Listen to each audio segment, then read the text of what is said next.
What's up everyone, Max Tech Toy Box here doing a video review of the Pixel 4 XL.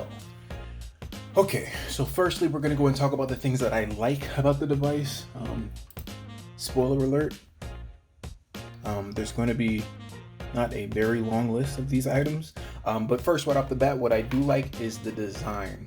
The camera, the way that this is going to appear on screen is a lot different than the way it actually appears in person. On screen, and just like I saw from the videos, it looks like a vibrant orange color, but it's really not. It's more of like a lighter pink color in person, like a, I guess you could say, a more red. It's not a bad color, but definitely not what you were expecting from the photos. And then this button over here is also like a lighter pink color. You have your, say, camera module on the back. Those specs really don't matter. You know that this is going to take great photos, so I'm not going to get into megapixel counts and things of that nature, but you do have your regular standard shooter, and then you also have a optical zoom lens on here as well. There's a flash sensor there, but there is no wide angle lens. Okay, I'm going to the bottom. You have USB Type-C, stereo speakers. It's the same thing. So many of these different manufacturers have been doing this. I think Apple might have been the first person to do it. You see stereo speakers, but it's not. This is the only actual speaker. This is nothing.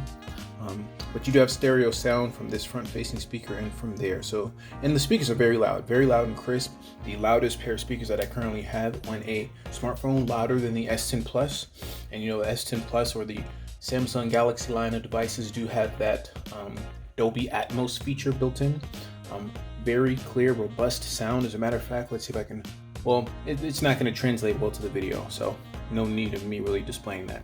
But like I said, the build quality is really nice.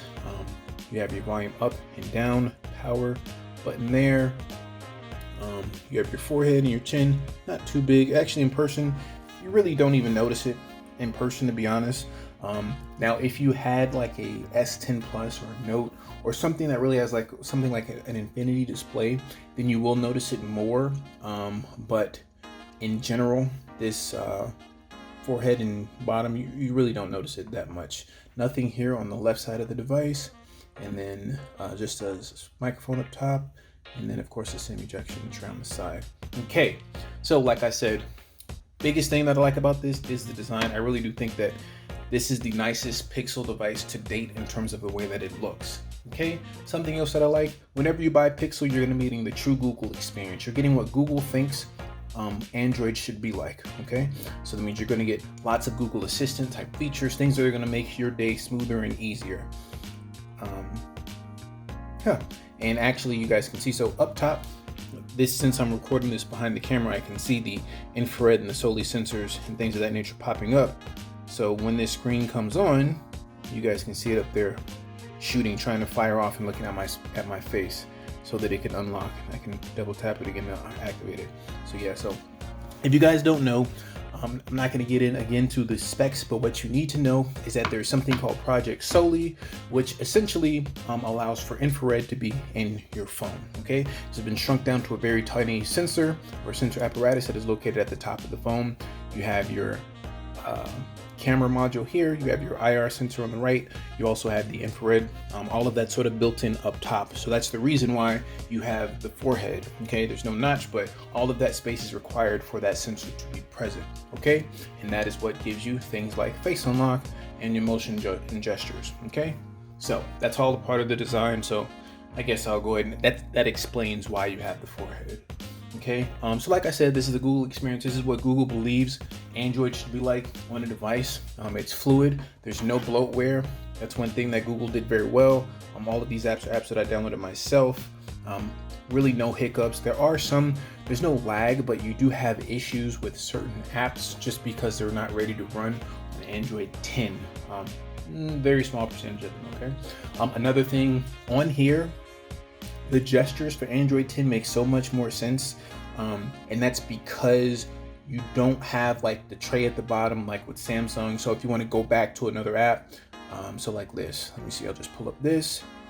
If I wanted to go back, you just simply swipe over, so you go back. Makes sense. On the S10, you can't. I mean, you can do that, and it's just going to be really confusing. It works for this device because There's no other proprietary gestures or things mixed in. With the other Samsung devices, you have the edge screen, so if you swipe from the side, you may end up pulling out your little tray on the left or the right. So, but on here, it does make sense, the gestures. I will say that there's still a learning curve, especially if you've been using another Android device that doesn't have those gestures. You'll be swiping up and not knowing why, certain things are not working. So, but they do make sense here. Another thing that I do like is that this finally supports fast wired charging, not just through the PD standard.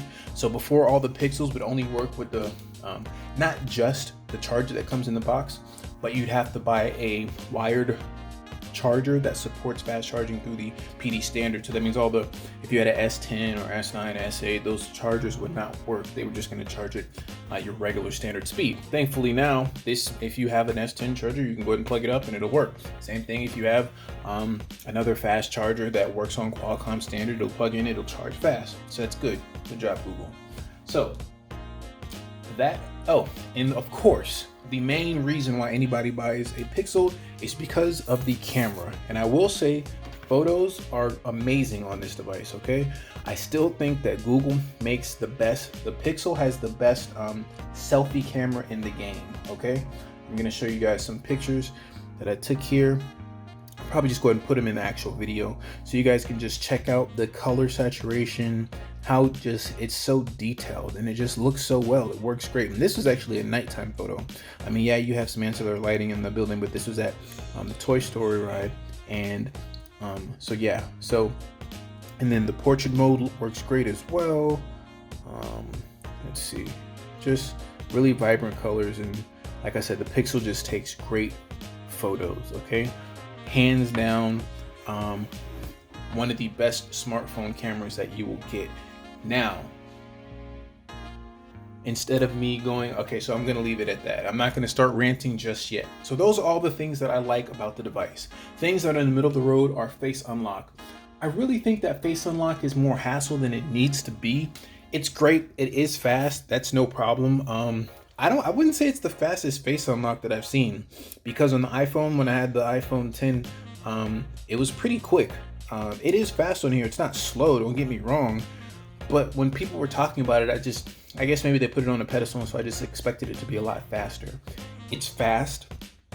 Anything faster than this would be great. I mean, it's not like I'm harping on the fact that it's slow, but the reason why it's the middle of the road is because there's only a handful of apps that support this API. So if you're somebody that's been using Bank of America, Chase, like all of your Fifth Third Bank, City Mobile, pretty much any and every app that you've been using for a fingerprint scanner, you can't log into those apps, unfortunately, because it's just not baked in to be supported on those other apps. So it would have been nice if there could have been some in between. I understand why Google did it. They have to sort of force this option so that the developers will utilize it. So I understand, but then in the end, the consumers struggle. It's sort of what happened with the iPhone when Apple first announced Face ID, and so you had to wait for all of those developers to support it.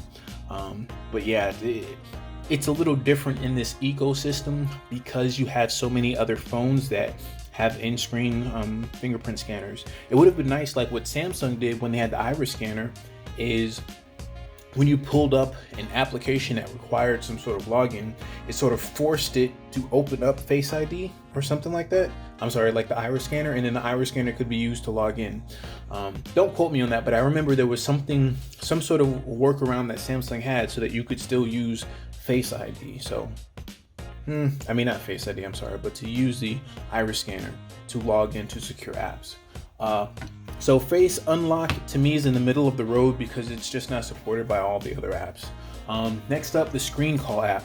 So the Screen Call app is if you're receiving a phone call and you don't want to answer it, you can send that call to be screened, right? And it gets picked up by the Google Assistant.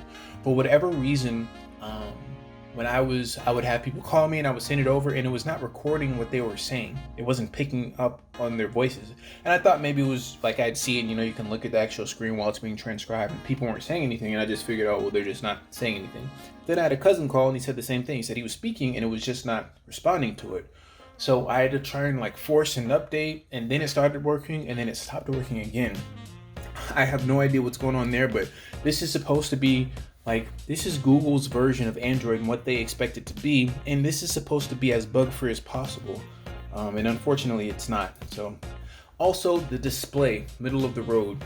I know DisplayMate said this is supposed to be like the best thing since sliced bread, but I really like the S10 Plus's screen. I don't know what makes this better. I mean, I don't know if Google's, I hate to say if they're paying people for this, I don't know. But I don't think that this screen is the best. It's a nice screen, don't get me wrong, but it doesn't get that bright. It's brighter than pretty much any other Android phone that I've used in the last couple of months, except maybe the Moto G7.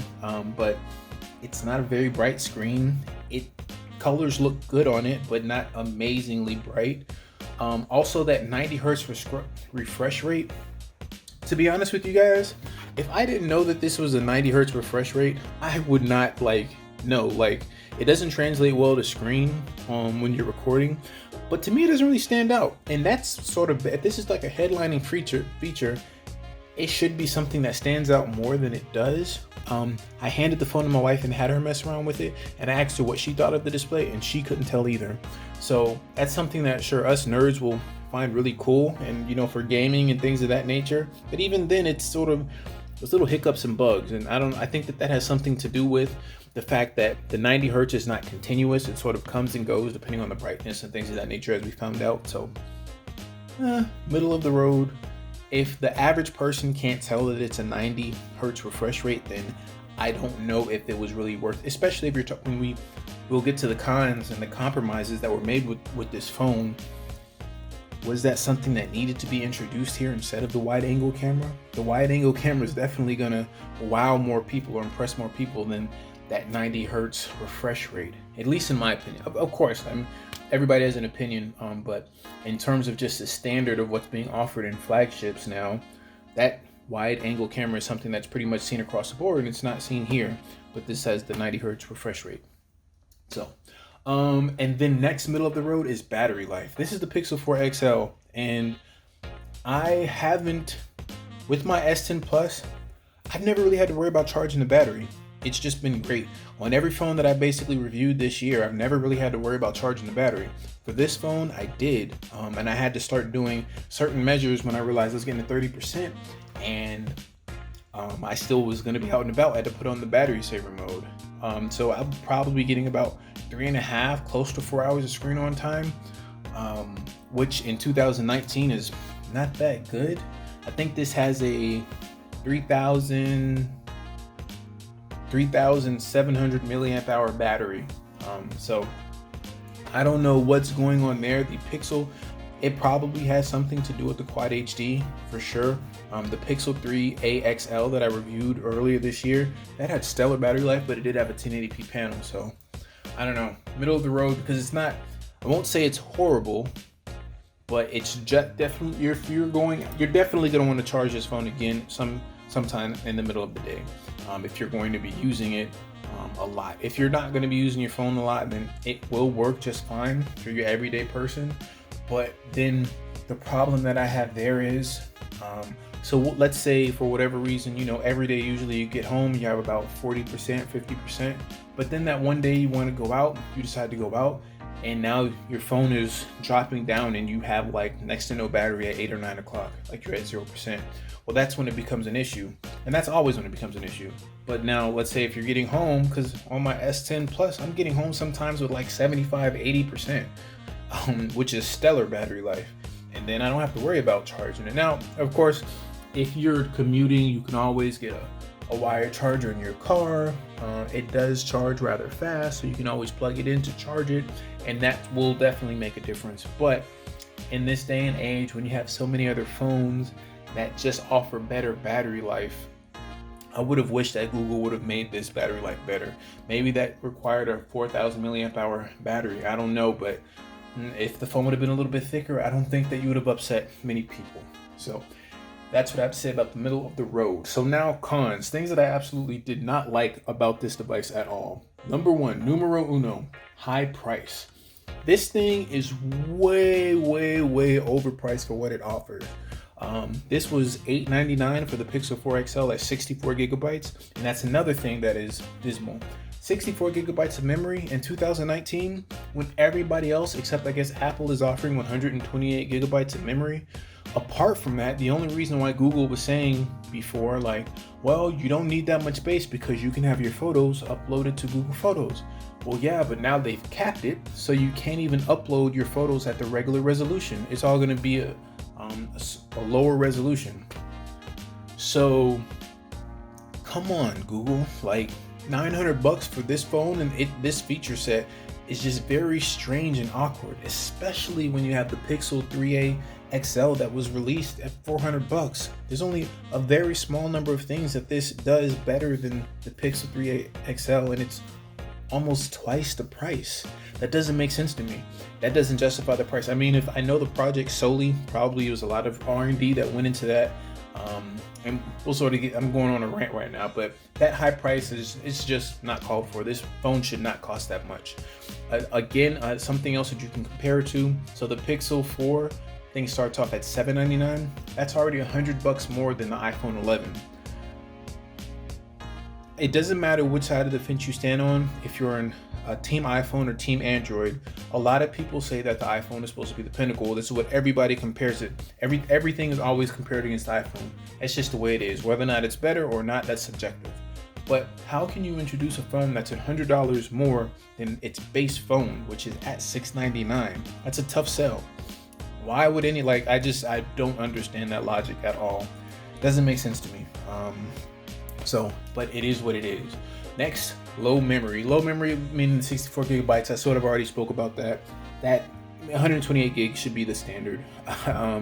It's really unfortunate to see Google sort of doing, especially when they had the Nexus line of devices that were offered at such lower prices, and then now it seems like they're reaching for the sky and trying to grab every penny from out of your pocket that they can. And then something else that I don't like, this doesn't have any headphones. There's no headphones that came inside it. Yeah, there's no headphone jack, but there's no USB Type-C headphones that come in the box either. Well, everybody else is offering some sort of headphones that come into the box. I don't understand it. It just seems like a money grab, which is unfortunate because Google's $1 billion company. They don't need to do that.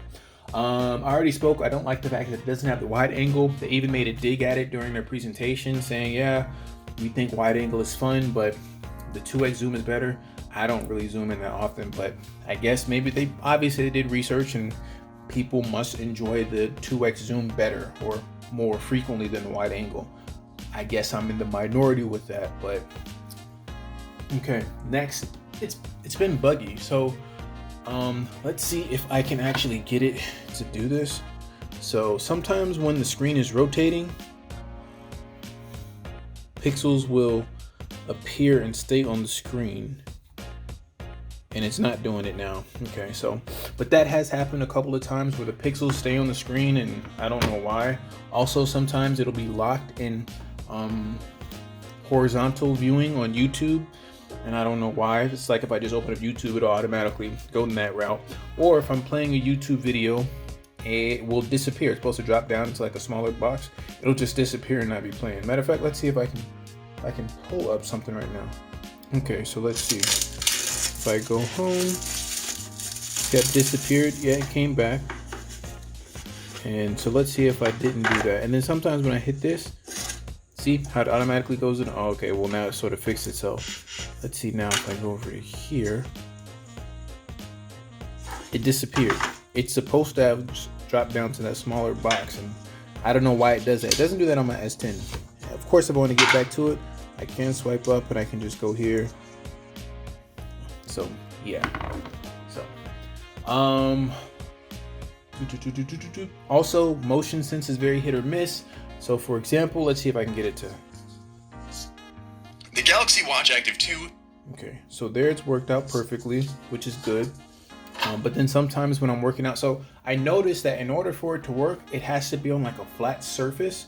It has to either be like 100, like parallel to the ground, or 90 degrees to the ground.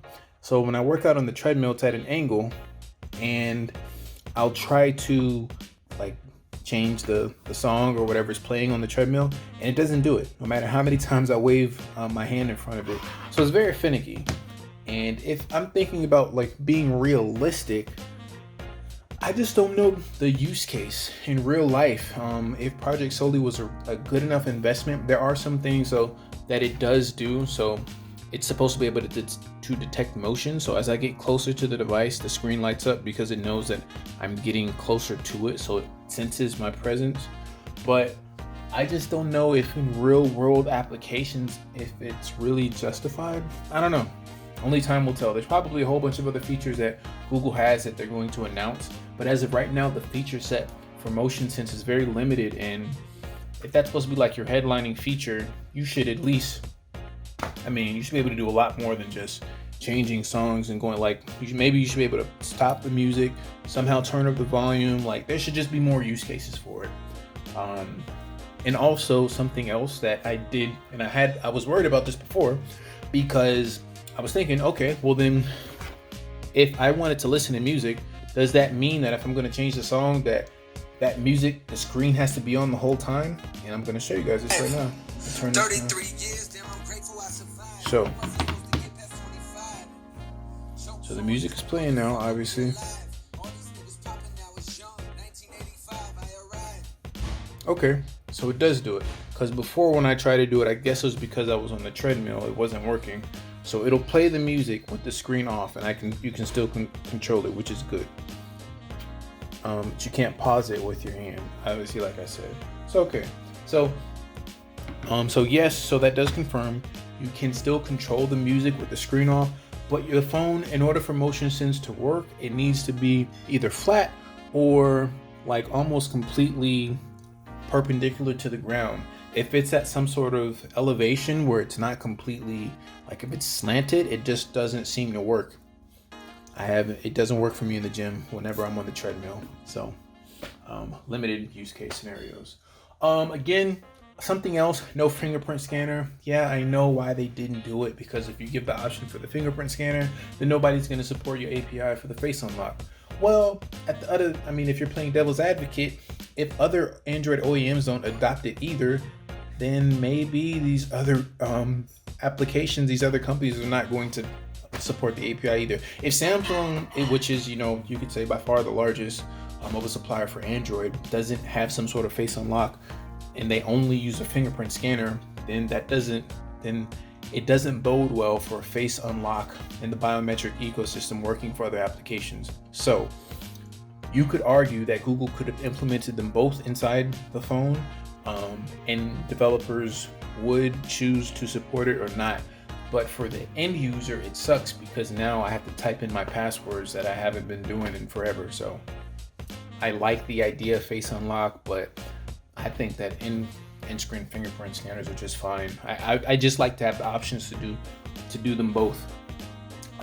Next up, no video recording at 4K 60 frames per second, and the reason why it doesn't support it is because it takes up too much space.